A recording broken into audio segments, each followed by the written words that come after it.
다 함께 자리에서 일어나셔서 사도신경으로 우리의 신앙을 고백하며 영과 진리로 예배드립니다. 나는 전능하신 아버지 하나님 천지의 창조주를 믿습니다. 나는 그의 유일하신 아들 우리 주 예수 그리스도를 믿습니다. 그는 성령으로 잉태되어 동정녀 마리아에게서 나시고 본디오 빌라도에게 고난을 받아 십자가에 못 박혀 죽으시고 장사된 지 사흘 만에 죽은 자 가운데서 다시 살아나셨으며 하늘에 오르시어 전능하신 아버지 하나님 우편에 앉아 계시다가 거기로부터 살아있는 자와 죽은 자를 심판하러 오십니다. 나는 성령을 믿으며 거룩한 공교회와 성도의 교제와 죄를 용서받는 것과 몸의 부활과 영생을 믿습니다. 아멘. 할렐루야. 주께서 우리 삶의 구주이십니다. 거듭난 자들이 이 땅에서 누리는 구속의 기쁨을 이 시간 함께 노래하기를 소망합니다. 예수로 나의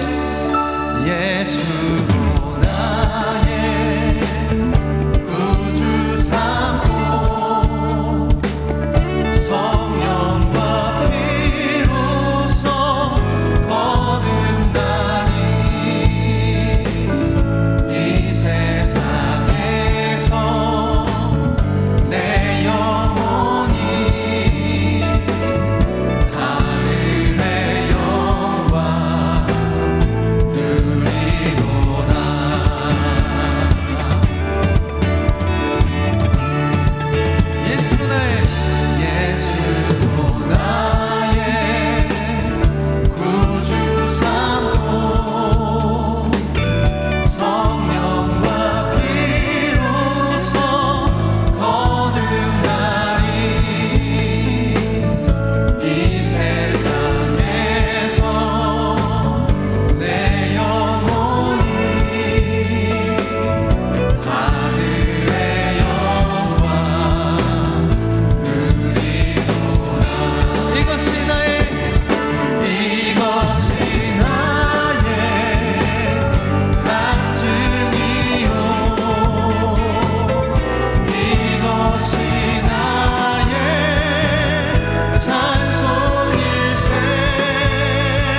가운데로 걸어가기를 소망합니다. 우리 함께 고백하겠습니다. 태산을 넘어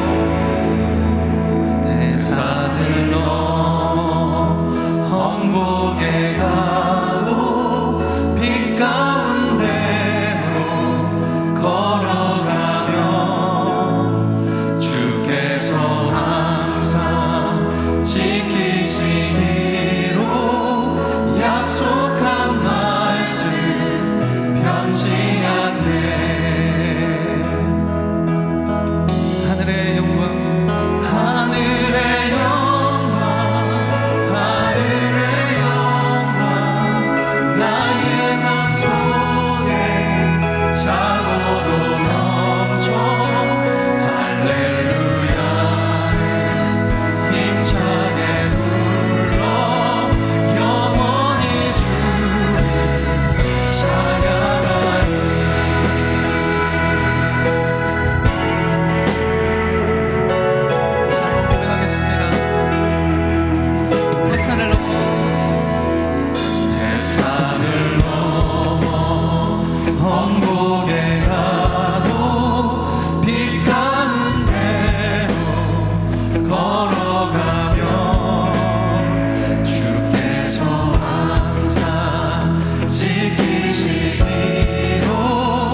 약속한 말씀 변치 캄캄한 밤에 다닐지라도 캄캄한 밤에 다닐지라도 주께서 나의 길 되시고 나에게 밝은 빛이 되시니 길 잃어버린 영영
주님의 강하신 오른손이 우리를 붙들고 계심을 믿습니다.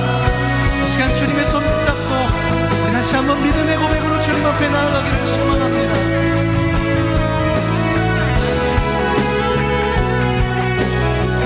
광명한 그 빛 마음에 닿아 찬란한 천국 바라보고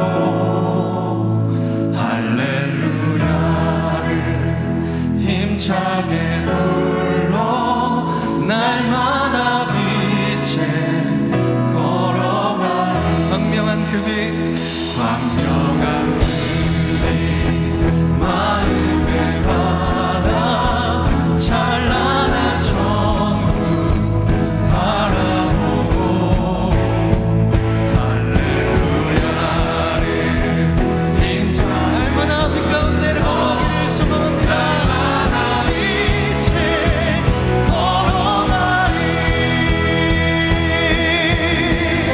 하늘의 영광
오늘 우리에게 주시는 하나님의 말씀은 요한복음 2장 1절에서 11절까지입니다.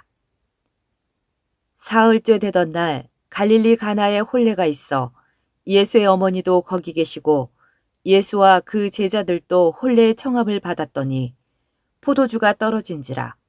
예수의 어머니가 예수에게 이르되 저들에게 포도주가 없다 하니 예수께서 이르시되 여자여 나와 무슨 상관이 있나이까? 내 때가 아직 이르지 아니하였나이다. 그의 어머니가 하인들에게 이르되 너희에게 무슨 말씀을 하시든지 그대로 하라 하니라. 거기에 유대인의 정결 예식을 따라 2-3통 드는 돌 항아리 6이 놓였는지라. 예수께서 그들에게 이르시되 항아리에 물을 채우라 하신즉 아귀까지 채우니 이제는 떠서 연회장에게 갖다 주라 하심에 갖다 주었더니 연회장은 물로 된 포도주를 맛보고도 어디서 났는지 알지 못하되 물떠온 하인들은 알더라. 연회장이 신랑을 불러 말하되 사람마다 먼저 좋은 포도주를 내고 취한 후에 낮은 것을 내거늘 그대는 지금까지 좋은 포도주를 두었도다 하니라. 예수께서 이 첫 표적을 갈릴리 가나에서 행하여 그의 영광을 나타내심에 제자들이 그를 믿으니라. 이것은 주님의 말씀입니다. 아멘. 민족의 명절인 설이 되면 온 가족이 함께 모여 오손도손 잔치를 벌입니다. 그날에는 인근 친지와 친척이 다 모이고 맛있는 음식 냄새가 가득하고 온 집안에 웃음소리가 가득합니다. 오늘 말씀 속에서도 잔치가 벌어지고 있었습니다. 바로 예수님의 고향인 나사렛 인근 마을인 가나에서 벌어진 혼인 잔치였습니다. 그 자리에 예수님도 초대를 받으셨습니다.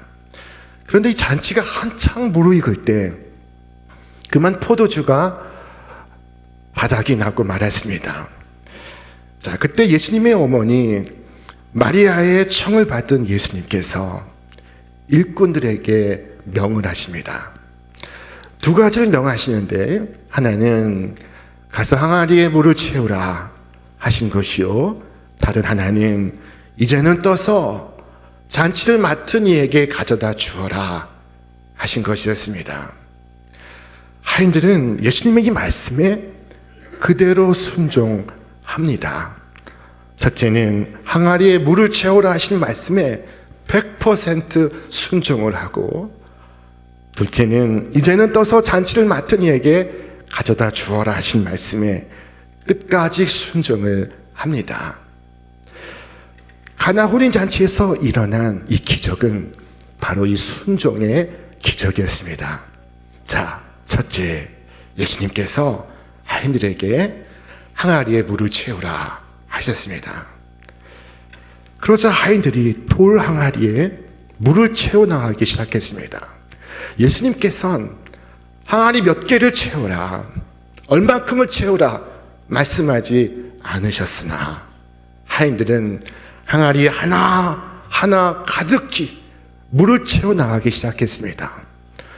오늘 성경 말씀이 이르기를 그들이 아귀에까지 물을 채웠다고 말씀하고 있습니다.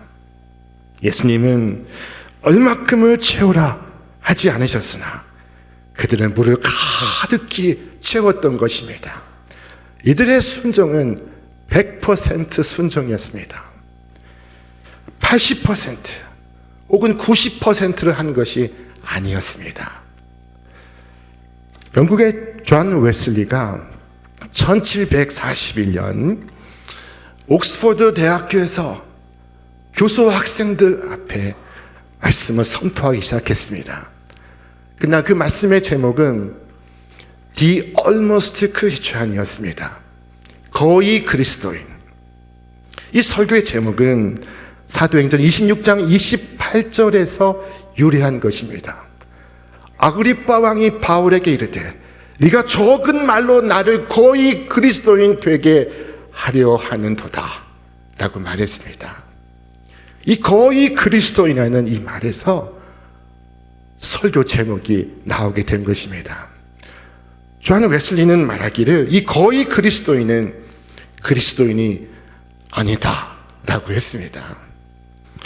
여러분, 거의 대학에 합격할 뻔한 사람은 대학생입니까? 대학생이 아닙니까? 어느 시대 어느 민족에나 거의 그리스도인들은 존재해 왔습니다. 그러나 하나님 앞에서의 거의는 아무 소용없는 말입니다. 그러니까 almost 크리스찬은 크리스찬이 아닌 것입니다. 오직 100% 크리스찬이 크리스찬인 것입니다. 주께서 우리에게 명하셨습니다. 네 마음을 다하고 목숨을 다하고 뜻을 다하고 힘을 다하여 주 너희 하나님을 사랑하라. 자, 마음을 다하고 목숨을 다하고 뜻을 다하고 힘을 다하는 것은 100%를 의미합니다. 이때 이 다한다 하는 것은 전심을 의미하는 것입니다. 진심이 아닙니다. 진심으로는 충분치가 않습니다. 전심이어야만 합니다. 자, 믿으라 하시면 우리는 온 힘을 다해 믿는 것입니다. 신뢰하라 하시면 온 마음으로 그를 신뢰하여야 합니다. 여러분, 만일 여러분이 믿고자 하면 깊고 절대적인 신뢰를 그 믿음의 악위에까지 채우시기를 바랍니다. 만일 회개하라 하시면 여러분 마음 깊이 회개하되 그 악위까지 여러분의 회개를 채우시기를 바랍니다. 만일 여러분이 복을 얻기 위하여 성경을 읽고자 한다면 그 성경의 시작부터 끝까지 창세기부터 요한계시록까지 성경 있는 것을 악위까지 채우시기를 바랍니다. 여러분 열심히 하시고 열심히 공부하시고 할 수 있는 한 모든 것을 배우시기를 바랍니다. 그래서 물 항아리를 물로 가득 채우시기를 바랍니다. 모든 그릇에 악위까지 채우시기를 바랍니다. 어떤 사람들 중에는 자기가 맡은 일에 별로 관심을 쏟지 않는 사람이 있습니다. 큰 신경을 쓰지 않습니다. 여러분, 그는 결코 성공할 수 없습니다. 신앙도 마찬가지입니다. 신앙에 온 마음을 기울이지 않는 사람은 그 신앙에 형통할 수가 없습니다. 어떤 사람은 어중간한 신앙을 가짐으로써 자신을 불행하게 만드는 사람들이 있습니다.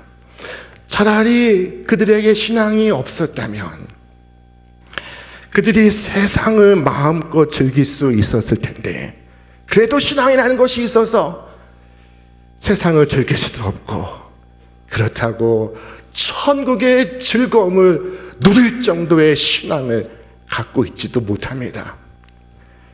하나님 나라에서도 외인이면서 마귀와 어울려 즐겁게 놀지도 못하는 사람입니다. 여러분, 갈팡질팡하지 않기를 바랍니다. 여러분의 마음을 이쪽으로든 저쪽으로든 한쪽을 분명히 택하시기를 바랍니다. 하나님께서 선지자 엘리야를 통하여 우리에게 말씀하셨습니다. 너희가 어느 때까지 둘 사이에서 머뭇하려느냐. 여호와가 만일 하나님이면 그를 따르고 바알이 만일 하나님이면 그를 따르리라. 여러분, 이때 어느 순간이라도 여러분의 마음을 나누지 않기를 바랍니다. 여러분의 마음을 반으로 나누어서 반은 하나님께, 반은 바알에게 바치지 않기를 바랍니다. 여러분, 이 나뉜 마음, 쪼개진 마음은 이미 죽은 마음입니다. 마귀는 여러분의 마음의 절반만 갖는다고 하여도 만족합니다. 왜냐하면 여러분의 마음이 절반으로 쪼개져 죽어도 상관없기 때문입니다. 그러나 진짜 어머니는 그 아이를 살려주십시오. 아이를 절대로 쪼개지 마십시오. 반으로 갈라서 주지 마십시오. 라고 애원할 것입니다. 마찬가지로 주님께서 여러분의 마음을 온전한 마음을 원하십니다. 주께서 말씀하십니다. 내 아들아, 내 딸아, 네 마음을 내게 주며. 자, 무엇이 이런 요구를 하게 하는 것일까요? 오직 사랑만이 이런 사랑을 요구할 수 있습니다. 사랑만이 사랑을 구하는 것입니다. 내가 누군가의 사랑을 원한다면 그것은 내 자신이 그를 사랑하고 있기 때문입니다. 우리는 사랑하지 않는 사람으로부터 사랑받으려 하지 않습니다. 주님께서 우리의 사랑을 요구하시는 것은 주님께서 우리를 사랑하시기 때문입니다. 얼마나 사랑하실까요? 얼마나 끔찍히 사랑하실까요? 그 최고의 사랑이 보잘것없는 내 마음을 원하십니다. 그 무한한 사랑이 형편없는 내 마음을 구하십니다. 자, 그렇다면 하나님께서 우리의 마음을 갖게 되셨을 때 하나님이 얻으실 수 있는 이득은 도대체 무엇일까요? 자, 여러분, 우리가 우리의 온 마음을 하나님께 드린다고 해서 하나님께서 지금보다 더 위대해질 수 있는 면이 있습니까? 아니요. 그럴 수 없습니다. 하나님은 우리가 더 위대하게 만들어 드릴 수 없을 만큼 지극히 위대하시며, 하나님은 우리가 더 선하게 만들어 드릴 수 없을 만큼 지극히 선하시며, 하나님은 우리가 더 영광스럽게 만들어 드릴 수 없을 만큼 지극히 영광스러운 분이십니다. 자, 그러므로 하나님께서 오셔서 네 마음을 내게 주며 라고 하신 이 말씀은 하나님 자신을 위한 것이 아니요 우리 자신을 위한 것임을 알 수가 있습니다. 하나님이 우리의 마음을 받으셔서 이득이 되는 것은 아무것도 없고, 우리는 우리의 마음을 드림으로써 모든 좋은 것을 다 얻을 수가 있습니다. 우리 말씀을 함께 읽겠습니다. 온갖 좋은 은사와 온전한 선물이 다 위로부터 빛들의 아버지께로부터 내려오나니.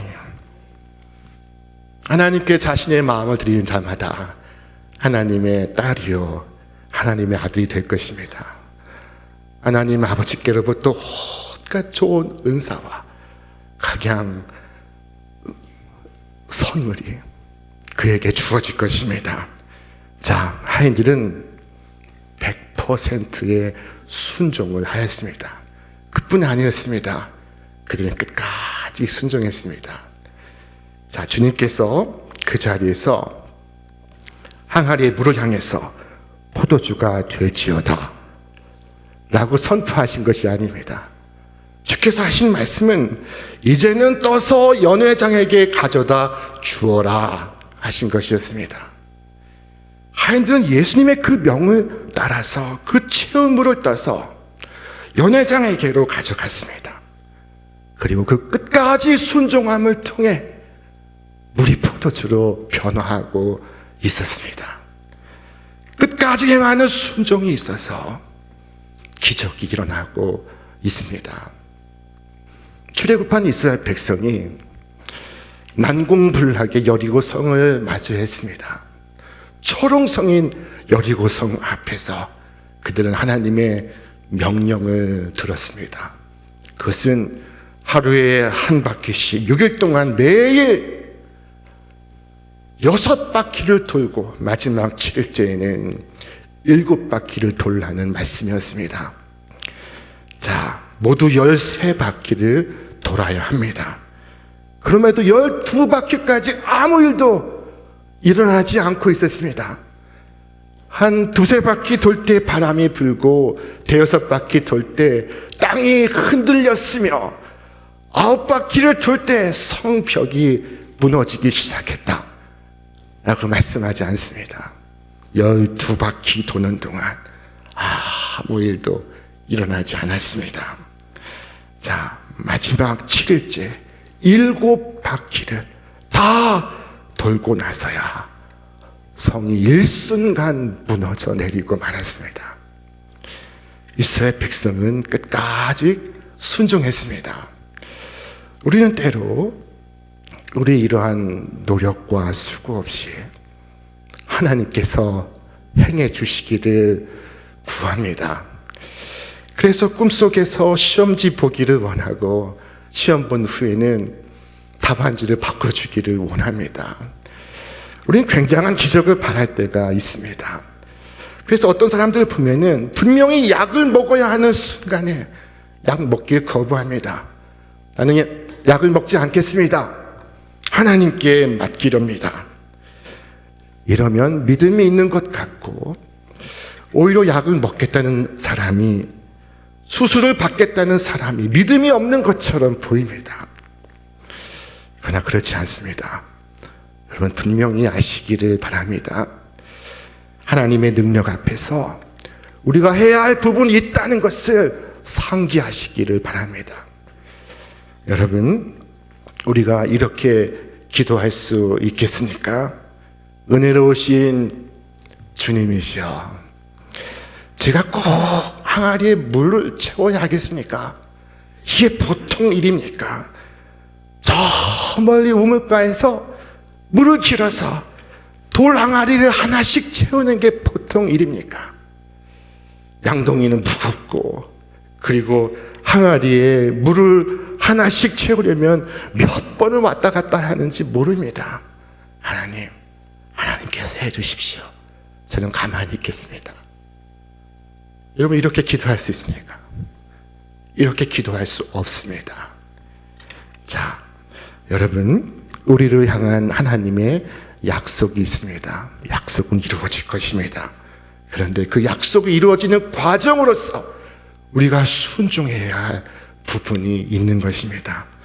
여러분, 꼭 필요한가, 필요하지 않은가 하는 모든 변론을 초월하여 명하신 대로 행하시기를 바랍니다.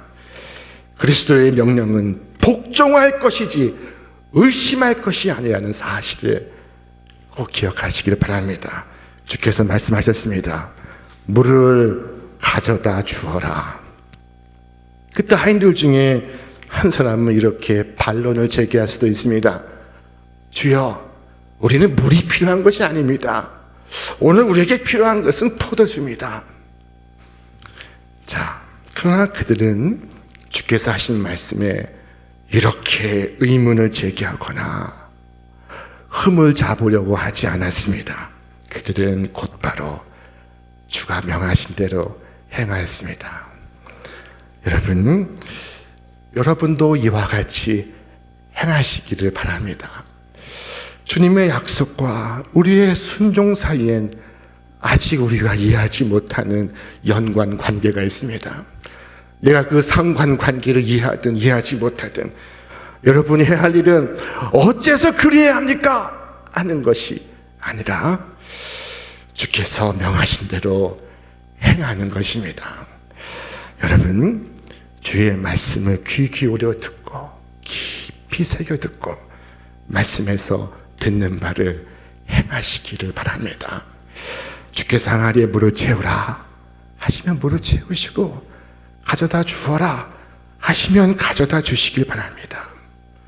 여러분이 원하는 것이 물이 아니라 포도주일지라도 말입니다. 어떻게 해서든지 하나님 말씀을 지키십시오.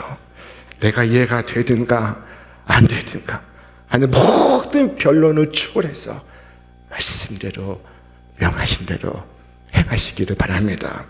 나는 비록 알지 못하지만 그리스도께서 물로 항아리를 채우라 하신 이유가 있습니다.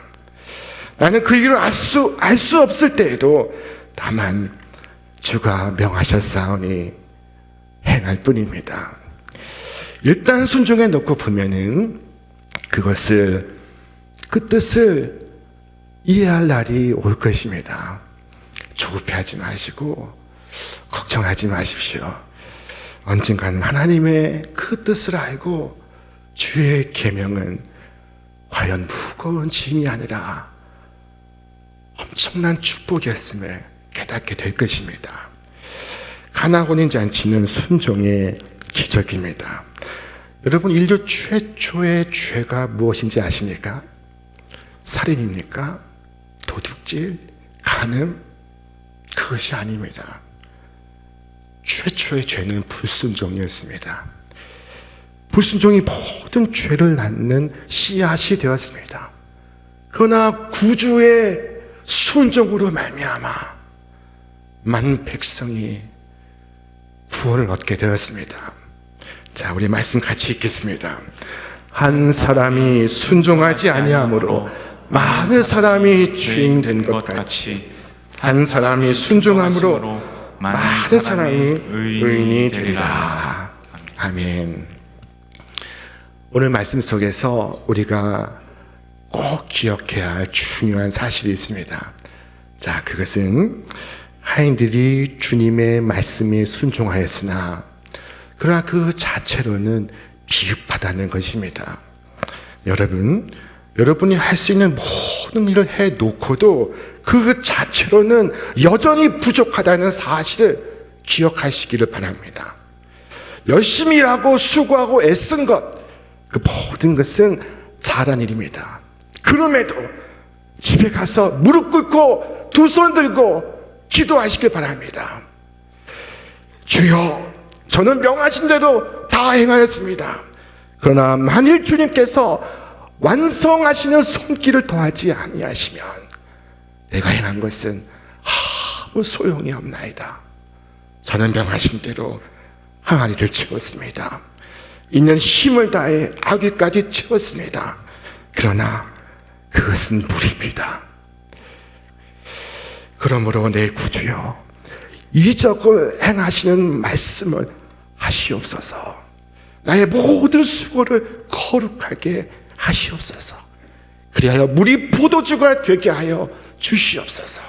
나는 할 수 없으나 주께서는 하실 수 있나이다. 여러분, 항아리에 물을 채우시길 바랍니다. 그러나 거기에 능력이 있다고 믿지 마시길 바랍니다. 여러분의 공로에 의존할 생각을 조금도 갖지 않기를 바랍니다. 화가 변하여 복이 되고, 절망이 변하여 희망이 되고, 위기가 변하여 기회가 되게 하시는 그 놀라운 은혜는 오직 그리스도께로부터 오는 것입니다. 어제도 오늘도 영원토록 주께로부터 올 것입니다. 우리 말씀을 같이 읽겠습니다. 나는 심었고 아볼로는 물을 주었을 때 오직 하나님께서 자라나게 하셨나니 그런즉 심는 이나 물 주는 이는 아무것도 아니로되 오직 자라게 하신 이는 하나님뿐이니라.